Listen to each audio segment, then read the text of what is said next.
The cold was a constant companion. It lived in the stone floors, seeping through the worn leather of her shoes. It clung to the damp walls of the lower passages, a permanent chill that even the summer sun couldn't banish from the fortress depths. Alara felt it in her bones, a familiar ache that had long ago stopped being pain and had simply become a part of her. She carried a wooden bucket, the water sloshing with a dull, rhythmic sound that echoed in the silence. Her destination was the same as it was every morning, every evening. The last corridor. The one no one else would walk. Fear was a luxury she could not afford. It was a fire that required fuel, and she had been empty for years. What was there to be afraid of when the worst had already happened? On her right wrist, hidden beneath a strip of gray linen, was the brand. A jagged, ugly circle with a hollow center, burned into her skin when she was just a girl. It marked her as soulless, wolfless, a void in a world defined by spirit and pack. It was a lie, but it was a lie that had shaped her entire existence. The air grew colder as she approached the end of the hall. A frost crept along the edges of the stone, a stark white against the gloom. It wasn't natural. It was the breath of the thing in the cage. Everyone in the village of Whitefall knew of the Alpha King's beast. It had been brought here months ago in a cage of silver and iron, dragged by 100 men and wreathed in a storm of its own making. They said it was a monster the king had captured, a demon he kept for some unknown purpose. The whispers were endless. Alara knew better. She had seen the sigil on the guard's armor, the crest of the royal house. This was no captured monster. This was a royal problem, tucked away in the farthest, coldest corner of the kingdom, where no one important would have to see it. There it was, the cage. It took up the entire end of the corridor, a massive thing of thick, interwoven bars that glowed with a faint, suppressive magic, and inside, a storm of shadow and ice given form. It was huge, a creature that vaguely resembled a wolf, but was far too large, too elemental. Its fur was the color of a winter storm cloud, its body wreathed in a perpetual mist of freezing air. Its eyes were the only source of light in its shadowy form, two burning embers of pale, agonizing blue. The first time she had been ordered down this hall, the guard had sneered, expecting her to scream. He expected her to collapse, to beg for a different duty. But Alara had just looked at the raging creature, at the desperate, furious energy smashing against the bars, and felt a strange sort of kinship. She knew what it was to be caged, so she walked past it. She dipped her rags in the bucket and began her work, scrubbing the grimy stones just outside the reach of the frost that radiated from the bars. She didn't flinch when it roared, a sound like an avalanche that shook the very foundations of the fortress. She didn't jump when it threw itself against the silver, the impact echoing like a thunderclap. She just worked, head down, methodical. The scrape of her brush against stone was her only answer to its fury. Days turned into weeks. She was the only one who came this way. The guards stayed at the far end of the hall, unwilling to get close. Food, raw carcasses of deer and boar, was shoved down a chute from the level above. She was the only living, breathing person the beast ever saw up close. One day, the roaring stopped. She was on her knees, scrubbing a particularly stubborn stain, when she realized the silence was heavier than the noise had ever been. She slowly lifted her head. The beast was not pacing, not raging. It was still, crouched at the front of the cage, its body a tense coil of power. Those 2 points of blue light were fixed on her. It was watching her, not with mindless fury, but with a dawning, terrifying intelligence. She felt the weight of its gaze, a physical pressure. It was seeing her, really seeing her. Her heart, a sluggish, dormant thing, gave a painful lurch. She held its gaze for a long moment, the scent of cold and ozone thick in the air. Then she dipped her rag back into the bucket and continued scrubbing. The next day, she brought 2 buckets, one for cleaning and a smaller one filled with fresh, clean water from the well. She set it down just outside the cage, a few inches from the bars. The beast stared at the small bucket. A low growl rumbled in its chest, a sound deeper than thunder. The water in the bucket instantly filmed over with a thin layer of ice. Alara said nothing. She finished her work and left, leaving the frozen bucket behind. She did it again the next day, and the next. Every morning, a small bucket of clean water. Every morning, it would freeze solid the moment she set it down. But she kept doing it. It was a ritual, a foolish, pointless gesture that she couldn't explain even to herself. Then, on the 7th day, it didn't freeze. She set the bucket down. The beast was lying near the bars, its massive head on its paws. Its blue eyes watched her every move. The air was still cold, but the aggressive, killing frost that usually radiated from the cage was less, muted. She finished her work. When she turned to leave, she saw the beast stretch its great neck forward. Slowly, hesitantly, it lowered its muzzle to the bucket and drank. A tremor went through her. It was the first sign of trust, the first crack in the wall of its fury. She began to hum. It wasn't a conscious decision. The tune was an old one, a lullaby her grandmother had sung, a simple, wordless melody. She hummed it under her breath as she worked, the sound swallowed by the oppressive stone. The beast's head lifted. Its ears swiveled, trying to catch the thread of sound. The frantic energy that always simmered just beneath its skin seemed to calm. The blue fire in its eyes softened from a raging inferno to a steady flame. Her humming became part of the ritual. The bucket of water, the quiet, repetitive work. The soft, low tune that spoke of a peace she herself had never known. She was caring for it, tending to it, and she realized with a jolt that was part fear and part something else entirely, that she wasn't just the girl who cleaned the beast's corridor. She was the beast's keeper. One evening, she lingered longer than usual. A storm raged outside, and the thought of returning to her cold, empty pallet in the servants' quarters was less appealing than staying in the frozen silence with the monster. She sat on the floor, her back against the opposite wall, her knees drawn to her chest. She watched it. The shadows clung to its form, making it difficult to see clearly, but she saw the rise and fall of its massive chest. "They say you are a demon," she whispered, her voice rusty from disuse. It was the first time she had spoken to it. The beast lifted its head. The blue eyes blinked, slow and deliberate. "I don't think you are," she continued, the words barely audible. "Demons are cruel for the sake of cruelty. Your rage, it feels like pain." A low sound came from the cage, not a growl, something softer, a mournful note that vibrated in her chest. The frost around the cage receded an inch.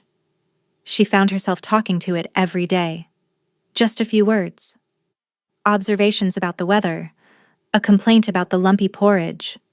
She told it about the spider that had built a web in the corner of her room. She never expected a response. It was like speaking her thoughts into a deep, cold well. But the well was listening. The beast was changing. The transformation was slow, almost imperceptible. The wild, chaotic energy was coalescing. The form inside the shadows was becoming more solid, less like a storm, more like a statue carved from winter itself. And then she saw him. It was just for a second. A flicker. She had just finished humming her lullaby and was about to stand up. The shadows within the cage swirled, and for a heartbeat the beast was gone. In its place stood a man. He was tall and broad, even crouched within the cage. His hair was the color of midnight, stark against skin that seemed unnaturally pale. His face was all harsh lines and sharp angles, a face built for command and fury, and his eyes. They were the same burning pale blue. Then the vision was gone, and the beast was back, shaking its massive head as if to clear it. But she had seen. She had seen the man inside the monster, the king inside the cage. Her heart hammered against her ribs. This wasn't just a beast. This was a person. A man trapped, consumed by a power he couldn't control. The cold wasn't just a weapon, it was a sickness. He was being eaten alive by his own magic. The next day, she did not stop at the edge of the frost line. She took a deep breath, the frigid air burning her lungs, and walked right up to the bars. The beast flinched back, a startled rumble in its throat. The cold intensified, a palpable wave of power washing over her. It stung her skin, bit at her cheeks. But she stood her ground. She reached out a trembling hand, stopping just short of the silver bars. "I see you," she whispered. The beast stilled. The killing cold receded, pulling back like a tide. It stared at her hand, then at her face. In its eyes, she saw not just rage, but confusion, and a desperate, aching loneliness that mirrored her own. Slowly, it moved forward. It lowered its great, monstrous head until its muzzle was level with her hand, separated only by the bars. It didn't make a sound. It just watched her, breathing in her scent. She stayed there for a long time, her hand outstretched, her breath misting in the cold air. It was a silent conversation, an understanding that passed between two broken things in the dark. This became their new ritual. She would approach the cage, and he would meet her there. They would stand in silence, two prisoners sharing a moment of stillness. The bond between them grew stronger with every shared silence, every quiet hum, every bucket of clean water.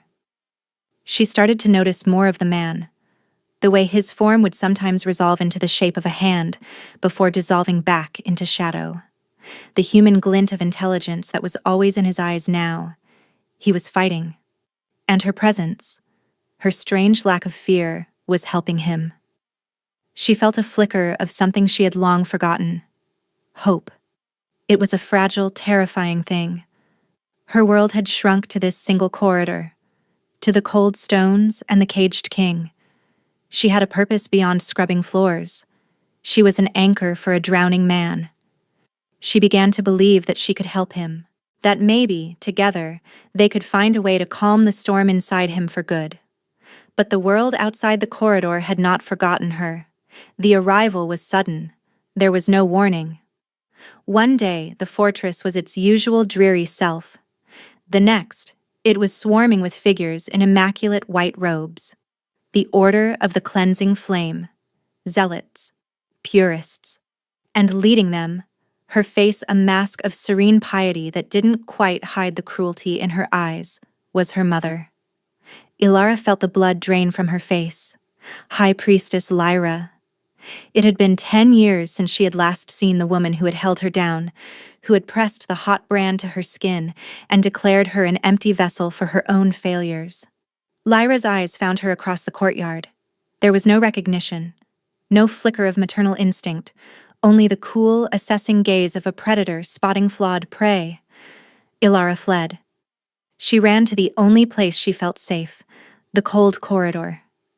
She was shaking when she reached the cage. The beast was already pacing, agitated. It could sense her terror, the scent of it rolling off her in waves. "She's here," Ilara whispered, pressing her forehead against the cold wall. "My mother." A furious roar answered her, so powerful it cracked the stone beneath her feet. The beast threw itself against the bars, not with mindless rage, but with a directed, protective fury. He was trying to get to her, to defend her. "It's all right," she lied, her voice trembling. "She doesn't know I'm here." But she was wrong. They came for her that evening. 2 white-robed guards, their faces grim. They found her in the corridor, sitting by the cage, humming her lullaby to the restless king. "The Hollow one of them sneered. "The High Priestess wishes to see you." The beast went berserk. It was a storm of ice and fury, a living blizzard of claws and teeth. The bars of the cage groaned, glowing white-hot with the strain of the containment spells. The guards took an involuntary step back, their hands flying to the blessed symbols around their necks.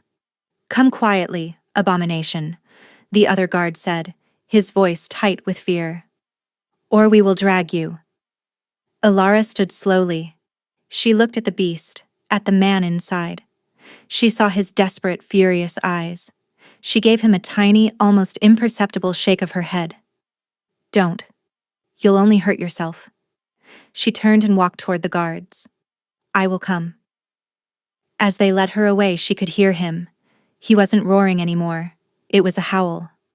A long, heartbroken sound of pure agony and loss. It followed her down the corridors, a promise and a curse. She was leaving him. They were being torn apart. The audience with her mother was not an audience. It was an interrogation. They met in the fortress's small, austere chapel, the air thick with the scent of incense and judgment. High Priestess Lyra sat on a carved wooden throne, her posture perfect, her hands resting on her knees. She looked at Alara, at her servant's rags, at the haunted look in her eyes. "I am told you have been communing with the demon in the depths," Lyra said, her voice smooth as polished glass. "He is not a demon," Alara said, her own voice quiet but firm. A flicker of annoyance crossed Lyra's face. "It is a creature of uncontrolled, profane power. That is the very definition of a demon. And you, a branded hollow, have been tending to it, whispering to it. What witchcraft have you been practicing in the dark, daughter?" The word daughter was a weapon, sharp and cold. "I bring him water," Alara said simply. "I clean the hall." "You soothe it," Lyra countered, her voice hardening. "The guards report its rage has lessened since your assignment. You have formed a bond with the darkness, a corruption. It is as I always feared. The emptiness inside you has made you a vessel for filth." Alara said nothing. There were no words that would change this. Her mother had written this story 10 years ago. This was just the final chapter. "You are a stain upon this world," Lyra continued, rising to her feet. "A flaw in the great design, but the flame can purify all flaws." Alara knew what that meant. "You will be taken to the chamber of reflection," her mother declared. "There you will contemplate your sins until the dawn. At sunrise, you will be brought to the courtyard for the rite of purification. You will be given a chance to confess your witchcraft and beg for the goddess's mercy before the cleansing flame takes you." It was a death sentence. The chamber of reflection was a cell, cold, damp, and empty.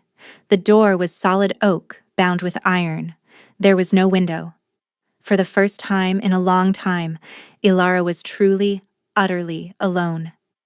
She was not with her beast. She was not with her king. The thought of him, trapped and furious in his cage, was a physical pain. He would be tearing himself apart, and she couldn't be there to soothe him. He would think she had abandoned him. The hours crawled by. She sat on the floor, the brand on her wrist seeming to burn with a cold fire. She thought of her mother, the serene mask, the unyielding certainty.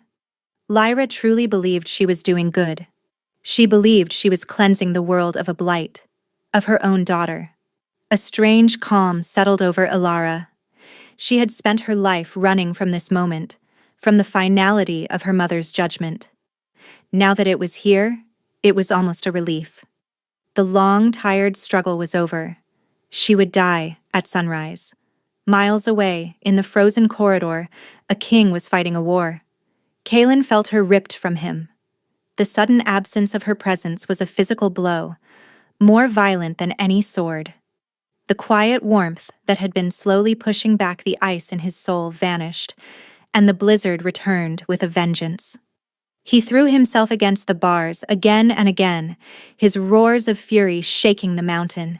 The silver burned his elemental flesh, the spells searing his spirit. But he didn't care. The pain was nothing compared to the agony of her absence. Alara. Her name was a silent scream in his mind.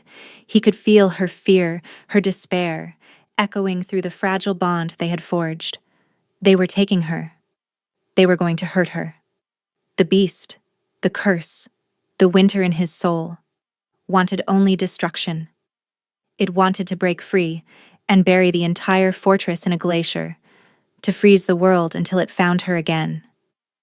But the man inside, the part of him that she had reawakened, knew that brute force was not enough.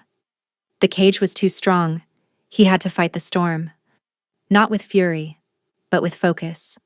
He remembered her voice, the low, gentle hum of her lullaby. He clung to the memory of it, using it as an anchor in the howling tempest of his own power. He forced the raging cold to coalesce, to obey. For her. He had to do it for her. He could hear the guards whispering at the end of the hall, their voices tight with terror. He heard a runner arrive, breathless, speaking of the high priestess and a purification at dawn. Purification. Flame. They were going to burn her. The realization was not hot rage. It was a cold, absolute certainty. A focus so sharp it could cut diamonds. He would not let that happen. He stopped fighting the cage. He stopped fighting the cold. He sank into the heart of his own internal winter, seeking its core. The curse had a source, a knot of ancient magic that had held him prisoner for years. He had fought it, resisted it. But she had shown him another way. Not to fight, but to soothe, to accept. He gathered all his will, all his focus, all his memory of her gentle strength, and he turned it inward. He did not command the cold to retreat. He asked it to yield. The frost on the bars began to thicken, not with rage but with a terrible, controlled pressure. A single hairline fracture appeared in the iron. Dawn was coming. He did not have much time. The sky was a pale, wounded gray when they came for her. The cell door opened and two white-robed figures entered. They did not speak. They simply grabbed her by the arms and hauled her to her feet. She didn't resist. Her body felt strangely light, her mind distant and clear. They led her to the courtyard. A pyre of dry wood had been built in the center. Her mother stood before it, a torch in her hand, her face illuminated by the dawn and her own righteousness. The small population of the fortress was gathered, their faces a mixture of fear and morbid curiosity. They forced Ilara to her knees before the pyre. Ilara of nowhere, her mother's voice boomed, amplified by the cold morning air. You stand accused of witchcraft, of consorting with demonic forces, of corrupting this holy ground with your hollow soul. Do you confess your sins? Ilara looked up, not at the crowd, not at the pyre, but at her mother. She saw the lines of strain around Lyra's eyes, the fanatic gleam that was just a mask for a deep, profound fear. Her mother wasn't cruel because she was strong. She was cruel because she was terrified. Terrified of anything she couldn't understand or control. Terrified of the daughter who was a living symbol of her own perceived failure. All the anger, all the years of pain and resentment suddenly evaporated. They were replaced by a vast, aching pity. She had been holding on to her rage for so long, it had become a part of her. It was the cage around her own heart. I have nothing to confess, Ilara said, her voice clear and steady. Then you have chosen damnation, Lyra said, her lips tightening. She lifted the torch. But the flame will still offer you purification. As the torch descended toward the kindling, Ilara closed her eyes. She thought of the beast in the cage, of the king.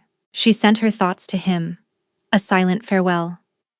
I am sorry I could not help you. She accepted it. The end. She let go of her life, of her pain, of her anger. And in that moment of absolute surrender, she did the one thing she had never been able to do. In the quiet of her own mind, she looked at the memory of her mother's face, and she whispered a word she had never spoken.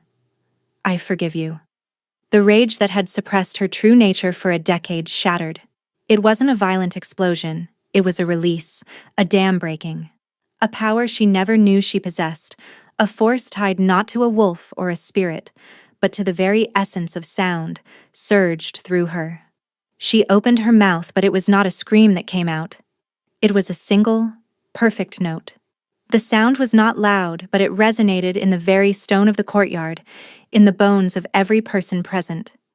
It was a note of pure, unassailable truth. The torch in Lyra's hand went out as if smothered by a blanket.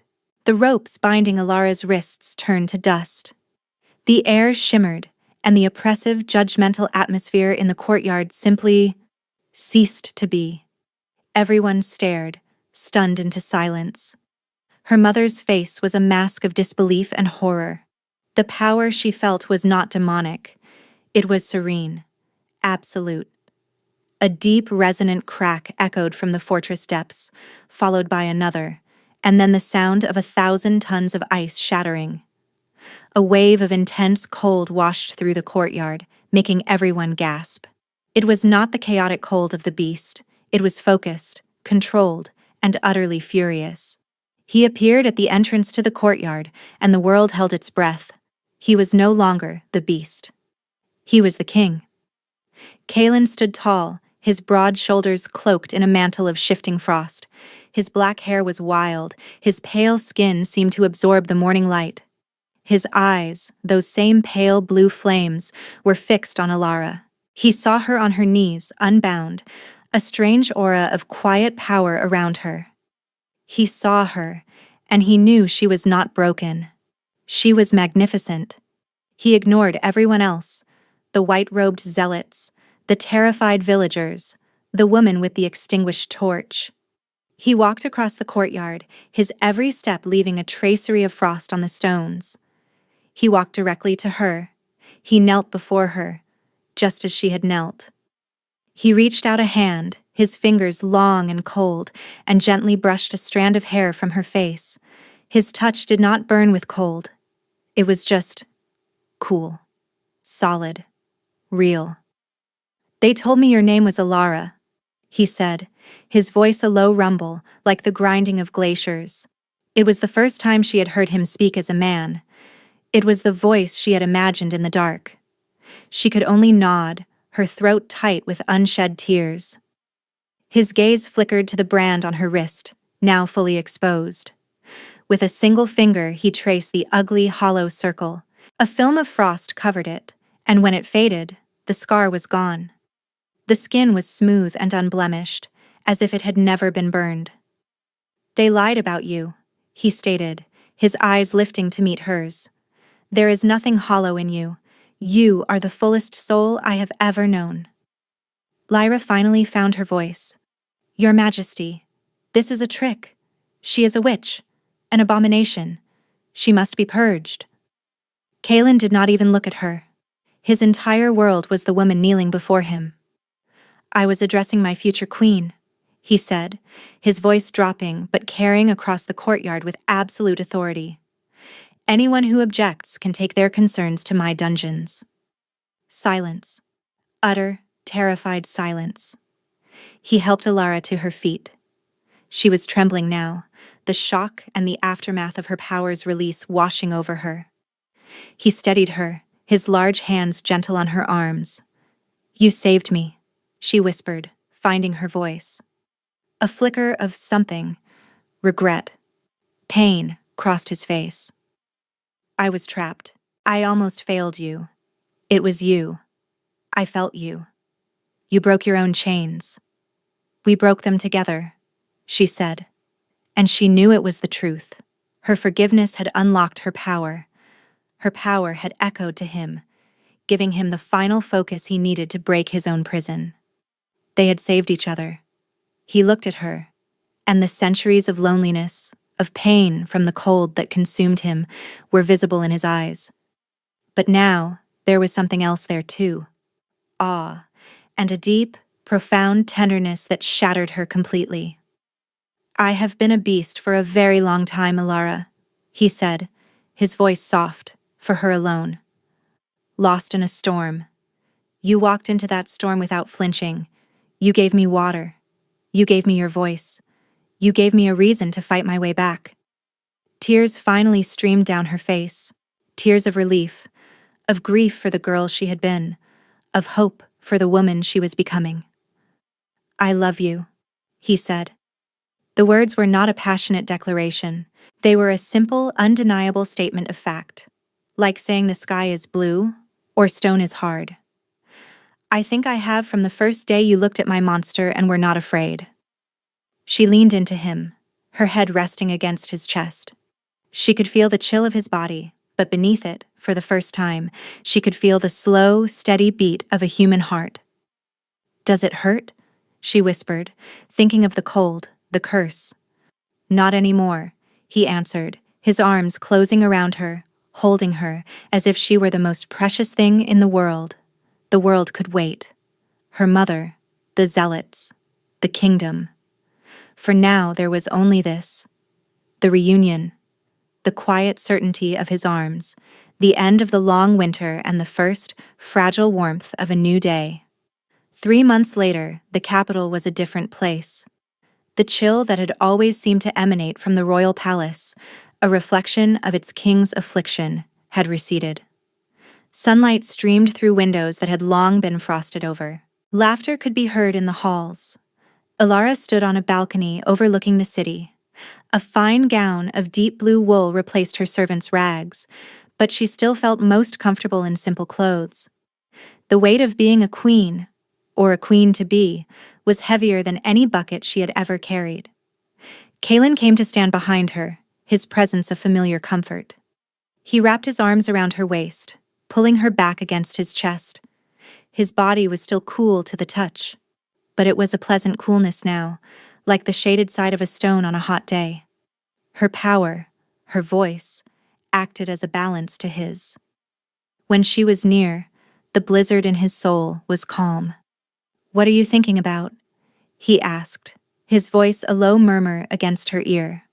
"My mother," she admitted. He did not stiffen. He did not grow angry on her behalf. Not anymore. He had learned from her. Lyra had been brought to the capital, tried not by the king for treason, but by a council of elders for abuse of power within her order. Stripped of her title and authority, she had been offered a choice. A life of quiet penitence in a remote convent, or exile. She had chosen the convent. It was a mercy Alara had asked for. "Do you regret it?" Kalen asked. "Letting her live?" "No," Alara said, shaking her head. "My power came from forgiving her. To kill her would have been to take back that forgiveness. It would have meant she still had power over me." She turned in his arms to face him. "She is just a frightened woman now. That's all she ever was." He looked at her, his pale blue eyes full of a love that still sometimes took her breath away. "You have a strength I am still trying to comprehend.